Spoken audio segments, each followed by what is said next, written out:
Kalau seorang pendeta, apalagi dalam jabatan strukturalnya, mengeluarkan atau mengemukakan satu statement politik untuk memilih pihak tertentu, apa dia sudah berpikir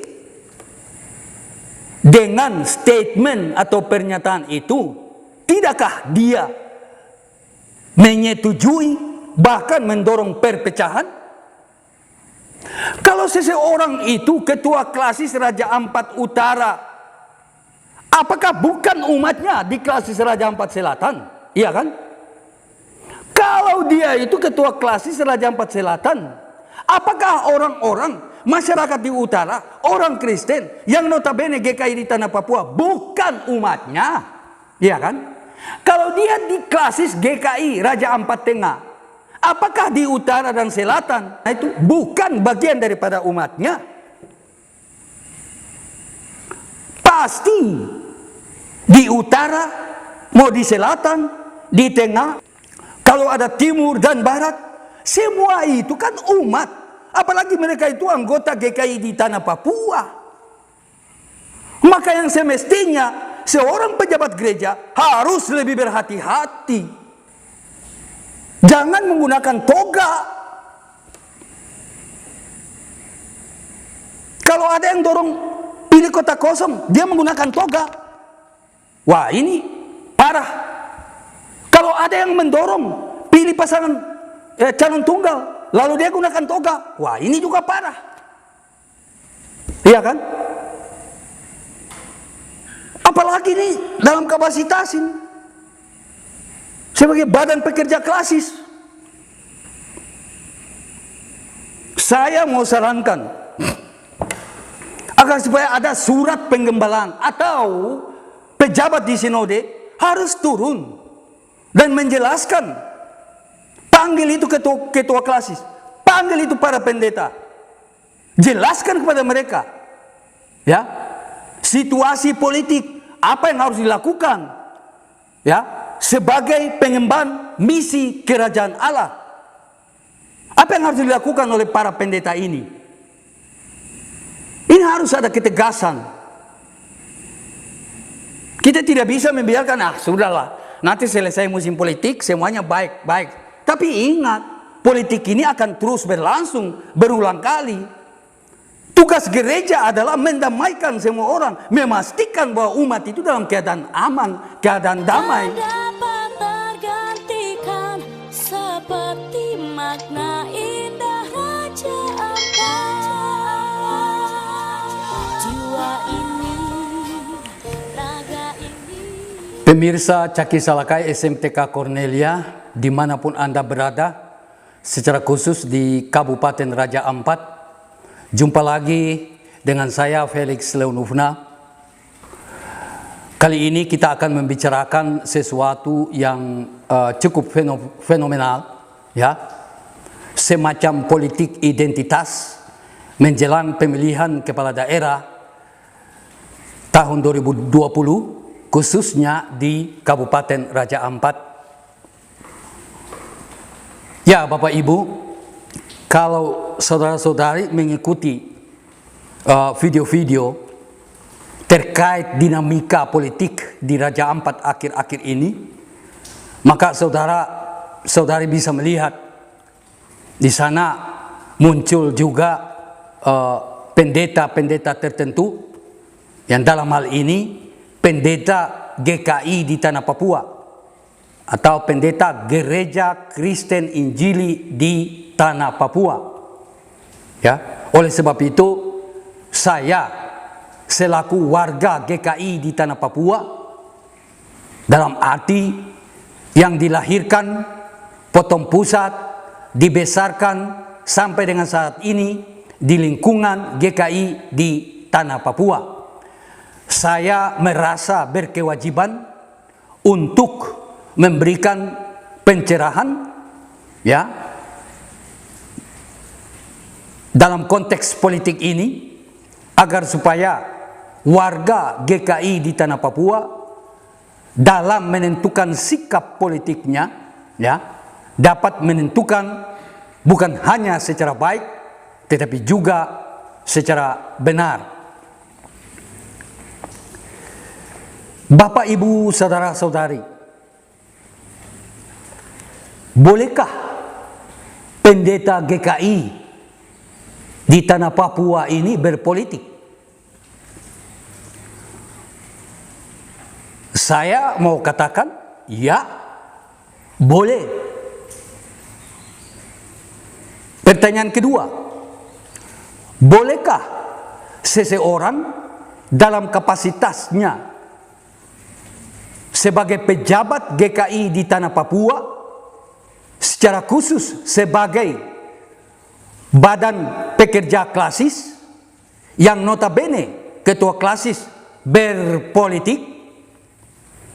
Saya katakan boleh, silakan berpolitik. Akan tetapi pertanyaannya, boleh berpolitik itu dalam pengertian apa?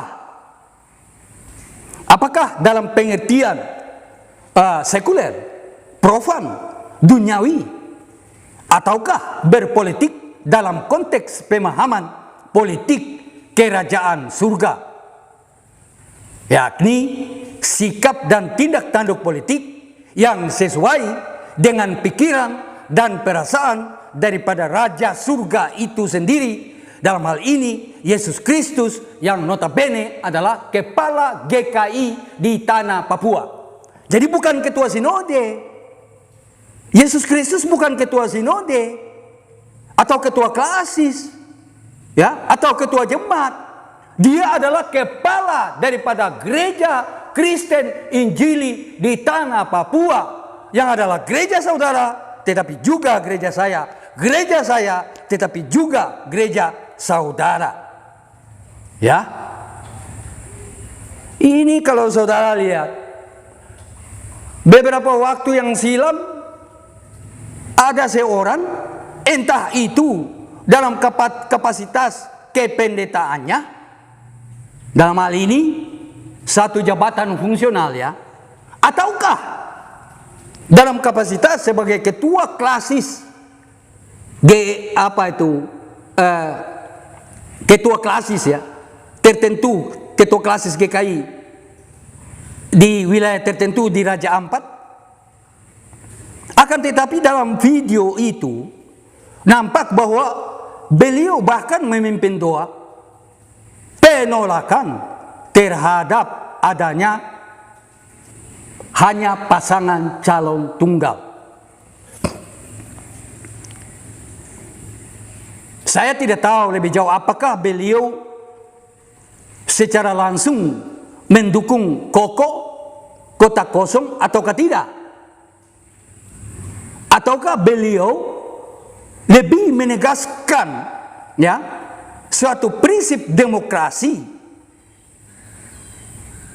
dengan aktus itu atau tindakan beliau itu mau menyatakan bahwa adalah lebih baik jika bukan hanya pasangan calon tunggal, melainkan harus ada pasangan lain, ya, agar supaya apa? Kontestasi politik pemilihan kepala daerah di Raja Ampat itu bisa berjalan sesuai dengan ideal demokrasi, ya.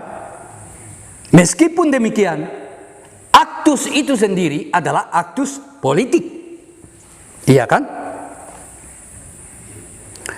Lalu selanjutnya kita lihat juga semacam balasan begitu. Ada seorang pendeta, entah itu dalam kaitan khusus dengan jabatan pendetanya saja, ya, sekali lagi jabatan fungsional, ataukah dalam kapasitas jabatan struktural sebagai ketua klasis, ya, ketua klasis gereja Kristen Injili di tanah Papua di wilayah tertentu. Beliau malah hadir bersama-sama dengan incumbent atau itu calon tunggal tadi, ya kan? Bahkan dikalungkan bunga. Maka saya sebetulnya bertanya-tanya, beliau ini calon wakil bupati ataukah ketua klasis? Iya kan? Kemudian baru kemarin ya, viral juga ya, satu video. Di situ ada seorang pendeta di atas mimbar malah. Entahlah, beliau dalam pengertian ketat terkait dengan jabatan pendetanya saja, dalam hal ini sekali lagi jabatan fungsional, ataukah dalam kapasitas ya jabatan struktural sebagai bagian daripada badan pekerja harian ya, badan pekerja klasis di wilayah tertentu di Raja Ampat. Dan beliau menyebutkan otoritas lebih tinggi dalam lingkup organisasi GKI di Tanah Papua, yakni Sinode. Iya kan? Secara terang-terangan. Kembali kepada pertanyaan, bolehkah pendeta, ya, bolehkah seseorang dalam kapasitas jabatan struktural berpolitik praktis dalam konteks sekuler, profan atau duniawi, atau tidak? Tadi saya katakan boleh. Lalu muncul pertanyaan yang tadi saya sudah kemukakan lagi. Kalau begitu, politik yang mana? Iya kan? Yang mungkin saya sudah sebutkan, politiknya itu harus mencerminkan dan memang secara sengaja dikaitkan dengan politik kerajaan surga atau kerajaan Allah. Apa tuh? Saudara-saudari, khususnya yang pendeta-pendeta ini mengetahui bahwa Yesus sebagai Raja Surga berkata bahwa kerajaanku bukan dari dunia ini. Maksudnya apa? Dalam konteks itu dia nyatakan bahwa kerajaannya, yakni pemerintahannya atau pengejawantahan kekuasaannya di dalam dunia ini, ya, kekuasaan itu bukan berasal dari dunia ini. Dengan kata lain, tidak sama dengan dunia ini, kekuasaan dunia ini.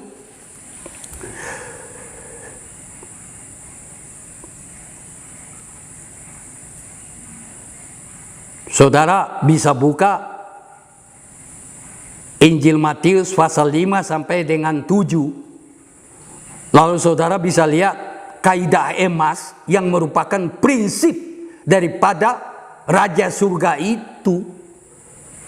Prinsip daripada kerajaannya.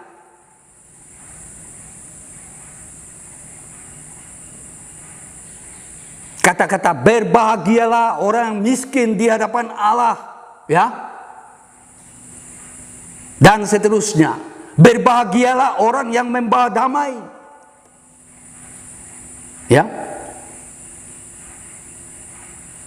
Berbahagialah, berbahagialah, berbahagialah. Yang kalau ditilik lebih jauh, disimak lebih jauh, dicermati lebih jauh, maka sangat bertentangan dengan prinsip kerajaan dunia ini.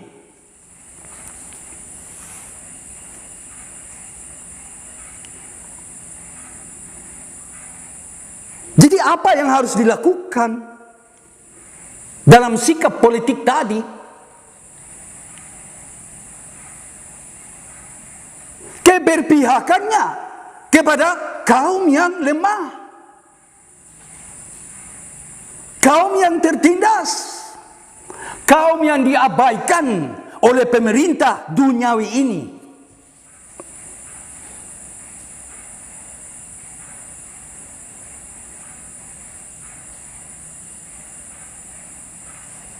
Ini supaya jangan kita keliru ya dalam pemahaman.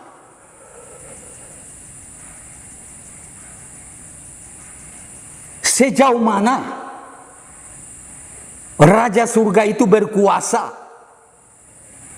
Dengan kata lain, sejauh mana kerajaan Allah itu terhadap Raja Ampat? Kita tahu bahwa Tuhan adalah pencipta langit dan bumi. Dengan demikian, Dia berhak atas wilayah Kabupaten Raja Ampat.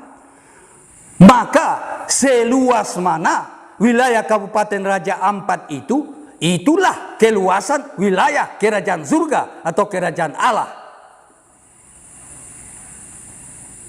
Sebanyak apa atau seberapa besar jumlah orang-orang di Raja Ampat, maka sebanyak itu pula sebenarnya orang-orang yang semestinya berada di dalam wilayah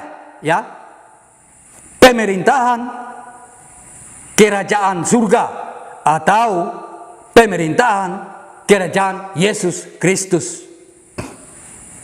Sehingga tadi saya katakan, pendeta bukan hanya dalam kapasitas jabatan pendetanya, tetapi juga kapasitas jabatan strukturalnya harus berpolitik, akan tetapi berpolitik sebagaimana yang tadi saya katakan. Ini kan saudara harus melihat, di sini ada masyarakat yang berpihak atau memilih Koko, ya, iya kan? Iya toh? Iya. Di sisi lain ada masyarakat yang berpihak atau memilih pasangan calon tunggal. Kalau seorang pendeta, apalagi dalam jabatan strukturalnya, mengeluarkan atau mengemukakan satu statement politik untuk memilih pihak tertentu, apa dia sudah berpikir dengan statement atau pernyataan itu, tidakkah dia menyetujui bahkan mendorong perpecahan? Kalau seseorang itu ketua klasis Raja Ampat Utara, apakah bukan umatnya di klasis Raja Ampat Selatan? Iya kan? Kalau dia itu ketua klasis Raja Ampat Selatan, apakah orang-orang masyarakat di utara, orang Kristen yang notabene GKI di tanah Papua bukan umatnya? Iya kan? Kalau dia di klasis GKI Raja Ampat Tengah, apakah di utara dan selatan? Ya, orang-orang di sana itu bukan bagian daripada umatnya. Pasti di utara, mau di selatan, di tengah, kalau ada timur dan barat, semua itu kan umat. Apalagi mereka itu anggota GKI di tanah Papua. Maka yang semestinya seorang pejabat gereja harus lebih berhati-hati. Iya kan? Iya. Harus berhati-hati. Dia sebaiknya lebih menenangkan, mengimbau kepada warga GKI di tanah Papua agar supaya satu dalam barisan. Di dalam satu barisan, barisan apa itu? Barisan yang penuh damai, iya kan? Ini dalam hal ini harus ditekankan. Barisan kedamaian. Anda mau pilih A atau B, itu hak Anda, iya kan? Tapi ingat, jangan sampai mengucapkan kata-kata yang tidak sepantasnya, iya kan? Apalagi tindak tanduk kekerasan, ya, semua hal yang tidak mencerminkan bahwa saudara milik Kristus jangan pernah dilakukan. Harus pendeta tegas seperti itu. Ya,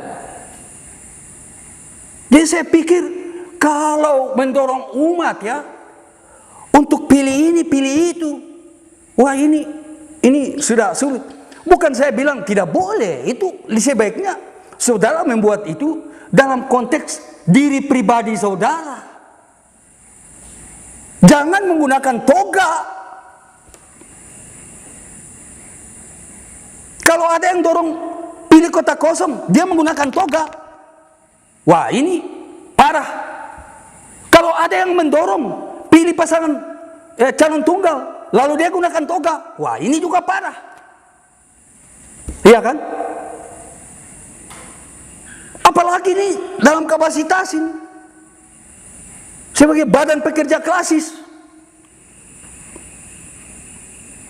saya mau sarankan agar supaya ada surat penggembalaan atau pejabat di sinode harus turun dan menjelaskan, panggil itu ketua klasis, panggil itu para pendeta, jelaskan kepada mereka, ya, situasi politik apa yang harus dilakukan, ya, sebagai pengemban misi kerajaan Allah. Apa yang harus dilakukan oleh para pendeta ini? Ini harus ada ketegasan. Kita tidak bisa membiarkan, sudahlah, nanti selesai musim politik semuanya baik-baik. Tapi ingat, politik ini akan terus berlangsung berulang kali. Tugas gereja adalah mendamaikan semua orang, memastikan bahwa umat itu dalam keadaan aman, keadaan damai.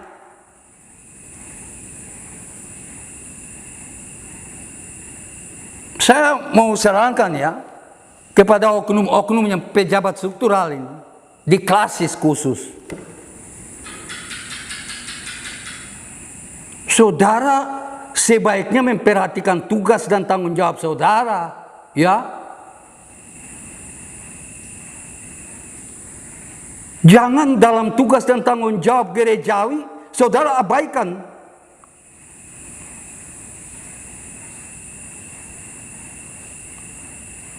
Tidak berdiam di pusat klasis, ya. Klasis tidak tahu, ya. Seperti domba yang kehilangan gembalanya. Perhatikan dulu tugas itu. Kalau mau membangun hubungan dengan pemerintah duniawi ini, jalinlah secara wajar, iya kan? Saya kira dari sisi momen yang tepat adalah bukan momen-momen ini, tetapi sebelumnya justru saudara sudah hadir, ya, karena saudara punya kapasitas spiritual, maka memberikan nasihat kepada pemerintah itu, ya, agar supaya dia bisa memimpin daerah secara baik dan benar. Dan saudara bisa menjalin hubungan kerja sama dalam rangka pengembangan itu di berbagai bidang, ya, sesuai dengan visi teologi GKI di Tanah Papua, yaitu kemandirian teologi, daya dan dana. Sekarang mungkin sudah ada tambahan, tetapi dari dulu seperti itu, kemandirian teologi, daya dan dana. Dalam hal ini secara khusus kemandirian daya dan dana itu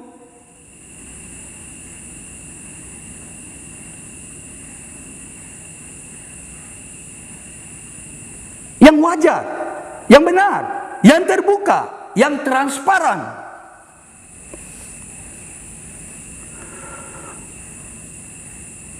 Ya bukan soal apa, ya. Kalau saudara secara pribadi, ya itu saya kira tidak ada satu orang pun yang boleh mempersoalkan itu, karena itu hak yang melekat pada saudara. Tapi kalau saudara sudah dalam kapasitas, ya, sebagai seorang pendeta, sebagai seorang pejabat, ya, apalagi membawa nama daripada apa itu dalam hierarki instansi GKI di Tanah Papua, instansi tertinggi, wah, ini saya pikir sulit.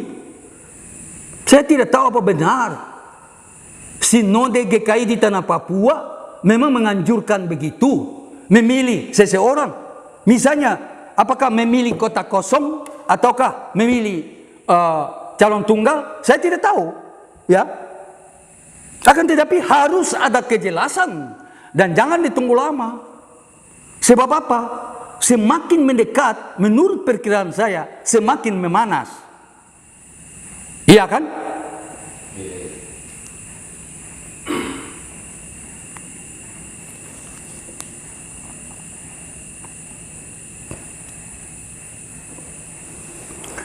Bapak, Ibu, saudara-saudari, kembali lagi saya katakan, boleh berpolitik. Lalu pertanyaan, politik yang bagaimana? Sebetulnya kembali kepada pengertian politik itu sendiri, secara khusus dari segi tujuannya.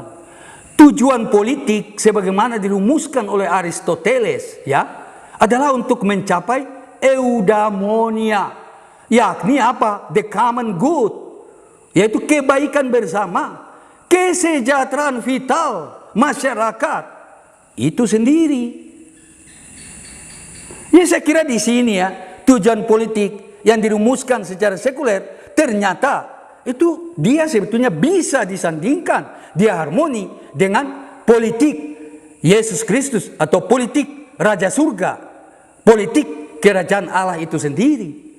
Sebab Tuhan tidak menghendaki keburukan, kemelaratan, tetapi kesejahteraan, ya, kedamaian daripada masyarakat itu sendiri, ya. Sehingga tadi saya katakan, pendeta boleh berpolitik dalam kapasitas jabatan strukturalnya, boleh berpolitik, tetapi politiknya adalah politik kerajaan Allah.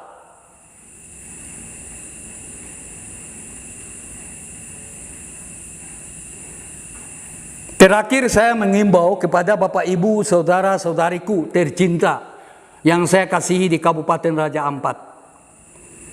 Saudara harus sungguh-sungguh menggunakan hakmu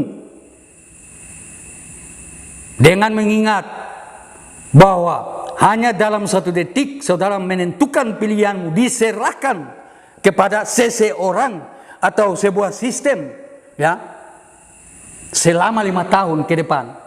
Maka harus berpikir sungguh-sungguh, siapa yang saudara pilih? Saudara mau memilih calon tunggal kah? Mau pilih kotak kosong kah?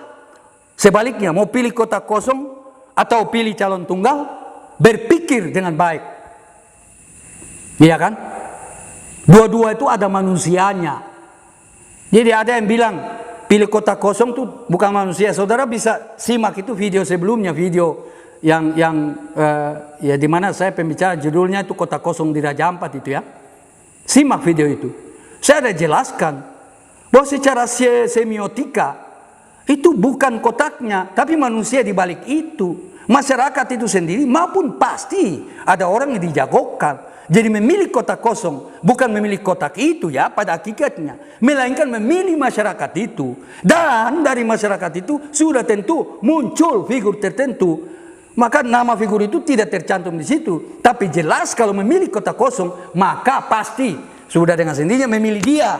Yang apabila menang, maka dia yang pasti dijagokan, diusungkan, seperti itu. Jadi dalam konteks ini, saudara mau pilih itu, kotak kosong yang notabene pilih orang tertentu, ya, yang dilambangkan di kotak kosong itu, ataukah pilih pasangan calon tunggal, itu hak saudara. Tapi yang perlu saudara jaga adalah ingat bahwa saudara adalah warga kerajaan surga, warga daripada Raja Surga yang adalah pemimpinmu, iya kan? Ikutilah sifat-sifatnya. Dalam hal ini saya mau katakan, utamakan kedamaian di dalam diri saudara-saudari. Jangan saudara membuat sesuatu yang bahkan bisa melanggar hukum ya terhadap saudaramu yang lain di pihak yang lain ya. Tetapi hendaklah kedua belah pihak mengutamakan kedamaian. Biarlah yang satu mengusung itu, saudara mengusung yang ini, ya. Saudara mengusung itu, saudara yang lain mengusung yang ini, silakan. Tetapi hendaklah pikiran Kristus, perasaan Kristus ada di dalam saudara-saudari. Saya merindukan suatu ketika saudara-saudara ini bergabung ya dalam satu semacam tarian bersama ya. Ya memang sudah biasa ya semacam upacara perdamaian atau apa. Tetapi yang saya sarankan ini muncul dari hati, jadi bukan sesuatu yang dikondisikan. Tapi kesadaran bahwa saudara itu sama-sama milik Kristus. Namanya saudara berada secara khusus di lingkungan Gereja Kristen Injili di Tanah Papua, maka saudara adalah milik Kristus. Maka berpolitiklah dalam kepemilikan Kristus tadi. Sehingga apa? Apapun yang terjadi, kerajaan Allah, kerajaan Kristus, Yesus Kristus yang adalah Raja Surga itu tetap memerintah di seluruh muka bumi ini. Dan melalui saudara, kerajaannya itu pun hadir di Raja Ampat. Sekali lagi saya katakan, bukan berarti apa, seseorang diusung dalam kerajaan Allah lantas dia jadi wakil bupati, kabupati. Tidak, bukan dalam pengertian itu. Tapi sifat-sifat Kristus, ya, kemauan Kristus agar supaya apa? Ada kedamaian dan kesejahteraan. Itu, ya, hadir juga di Raja Ampat, tanah dan daerah kita tercinta. Demikian, Shalom, Assalamualaikum warahmatullahi wabarakatuh. Salam sejahtera di dalam kasih Yesus Kristus, Sang Juru Selamat. Sampai jumpa.